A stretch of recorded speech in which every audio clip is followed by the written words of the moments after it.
welcome to Stew Videos. Today I will talk about the laws governing abortion in the Republic of Ireland and the recent push to change said laws. So I'll start with a bit of history.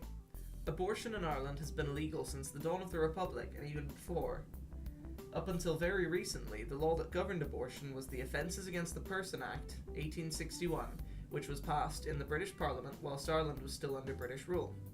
The act criminalised doctors who helped a woman procure a miscarriage. This act is still under effect in Ireland, meaning that women cannot get abortions.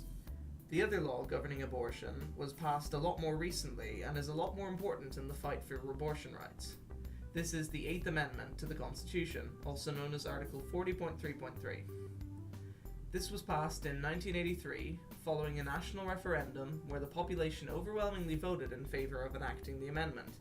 The law states, "The state acknowledges the right to life of the unborn, and with due regard to the equal right to life of the mother, guarantees in its law to respect, and as far as practicable, by its laws to defend and vindicate that right."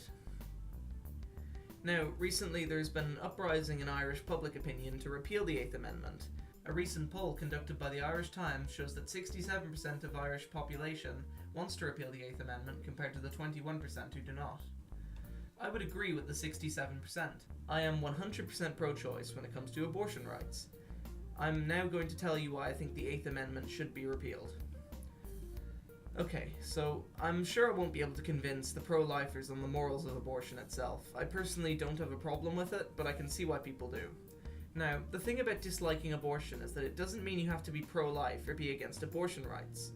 Current US Vice President Joe Biden and Vice Presidential candidate Tim Kaine both have religious objections to abortion itself, yet both men realize that it is not their job as policymakers to allow their religious beliefs to influence their policy and that they shouldn't enforce their moral views on others as it is not their decision to make. That seems like a very sensible viewpoint to me. Secondly, repealing the 8th does not even mean that free abortion will be allowed. It will most likely lead to legislation which allows abortion in the cases of rape, incest, and fatal fetal abnormalities for the time being. Now, even if you think your religious viewpoints should influence politics, let me tell you why it's a pretty bad idea to enforce those beliefs within the confines of one country. The 8th Amendment does not forbid women from going abroad to get abortions, so all you're doing by limiting it here in Ireland is only allowing people with a good amount of money to get abortions. Often it's the poorest people in society and teenagers who wouldn't be able to support children and need abortions the most. But the issues with going abroad to get an abortion in either circumstance are often too much to get past or will simply just put a huge financial burden on them, leaving them little money for anything else. This isn't stopping abortion, it's just making it very inconvenient and unfair. Now, I understand that the internet is largely pro-choice, so there won't be too many people I disagree with. So I'd like to encourage my Irish viewers to attend the March for Choice in Dublin City this Saturday. I've got a link in the description if anyone's interested. If we want abortion rights, we need to pressure our current government into holding a referendum on the issue of the 8th Amendment, so I hope to see you all there.